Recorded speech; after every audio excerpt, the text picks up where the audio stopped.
नमस्कार दोस्तों, मेरे चैनल भक्ति भाव टीवी में आपका स्वागत है। तो दोस्तों, आज के इस वीडियो में मैं आपको बताने वाली हूँ रावण के देह संस्कार से क्यों छोटे भाई विभीषण ने किया इनकार। क्यों आखिर समय 3 बार बोला राम। रावण बहुत बड़ा योद्धा था, मायावी था। उसकी मृत्यु असंभव मानी जाती थी, लेकिन जब वह भगवान राम के हाथों मारा गया तो उसके छोटे भाई विभीषण ने अंतिम संस्कार से इनकार क्यों कर दिया। राम और रावण के बीच भीषण युद्ध चला। आखिर युद्ध के 10वें दिन राम ने जब रावण की नाभि में ब्रह्मास्त्र का प्रयोग किया तो रावण जमीन पर गिर पड़ा। उसकी जान निकलने में कुछ समय लगा। उसने जब प्राण छोड़ा तो 3 बार राम का नाम लिया। जीवन भर राम को धिक्कारने और ललकारने वाले रावण ने आखिर ये काम क्यों किया।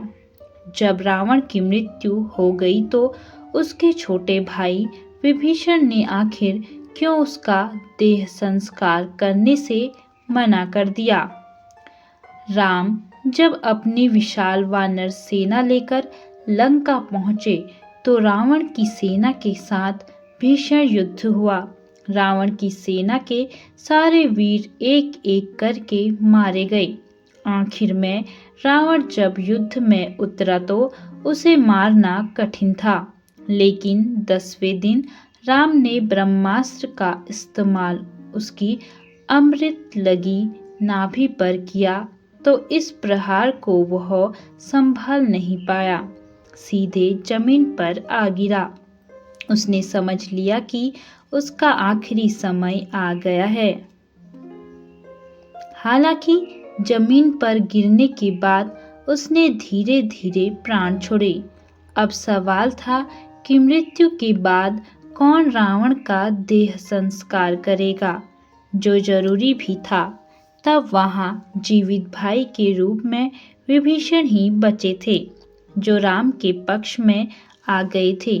राम की ओर से उन्होंने अपने भाई के खिलाफ युद्ध लड़ा था। विभीषण धार्मिक किस्म के व्यक्ति थे। बड़े भाई को पहले तो उन्होंने समझाने की कोशिश की, लेकिन रावण ने जब विभीषण को ही अपमानित करके भगा दिया तो वह राम के पास चले गए। क्यों विभीषण ने किया देह संस्कार से इनकार।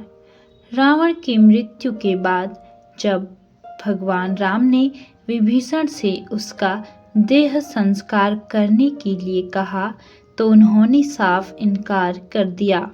उनके पास ऐसा करने का ये तर्क था कि उसका भाई रावण पापी था, लिहाजा वह ऐसा नहीं कर सकता।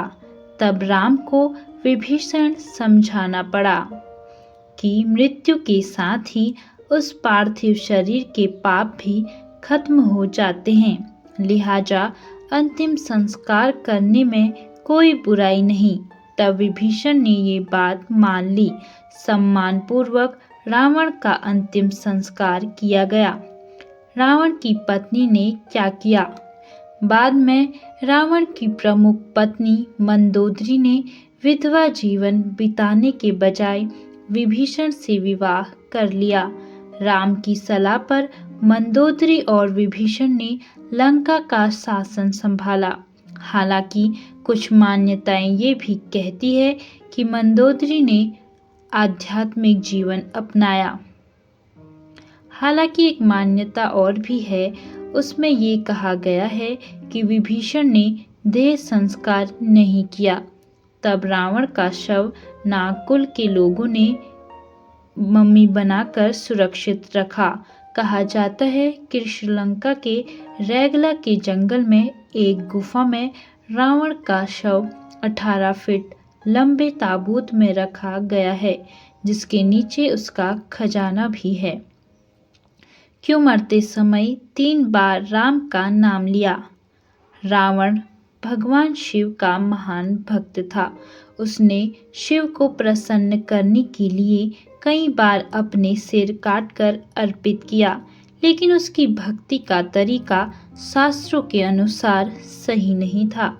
इसीलिए उसे इस भक्ति से मोक्ष नहीं मिलता और उसे नरक में डाल दिया जाता। ये बात रावण भी जानता था। उसके खाते में पाप बहुत ज्यादा थे। वह अहंकार में डूबा रहता था। इसी वजह से विद्वान रावण ने मरते समय 3 बार राम का नाम लिया ताकि उसे पापों से मुक्ति मिल सके। राम नाम का स्मरण मोक्ष का कारण माना जाता है, क्योंकि ये पापों को नष्ट करता है, आत्मा को मुक्त करता है। इसी वजह से रावण की आत्मा को मृत्यु के बाद मोक्ष मिला। बेशक उसके जीवन के अन्य कर्म बुरे थे। लक्ष्मण से कही कौन सी 3 बड़ी बातें? रावण ने मरते समय लक्ष्मण को जीवन के 3 बड़े उपदेश भी दिए। रावण ने मरते समय राम के छोटे भाई लक्ष्मण को जीवन के 3 बड़े रहस्य बताए। पहला, अच्छे काम जितनी जल्दी हो पूरा कर डालिए, क्योंकि जीवन अनिश्चित है। देरी से अक्सर अच्छे अवसर छूट जाते हैं।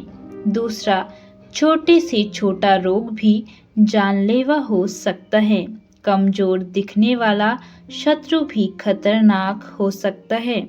रावण ने राम और उनकी सेना को कम आंका, जो उसकी हार का कारण बना। तीसरा, जीवन से जुड़े रहस्यों को किसी से भी साझा न करें, चाहे वह कितना भी प्रिय क्यों न हो। रावण के नाभि में छिपा अमृत कुंड का रहस्य उसके भाई विभीषण को पता था, जिससे रावण की हार हुई। तो दोस्तों, कैसी लगी आपको यह जानकारी? कमेंट करके ज़रूर बताएं। और ऐसी ही बहुत सारी कहानियों, कथाओं और जानकारियों को सुनने के लिए मेरे चैनल को सब्सक्राइब करें। धन्यवाद।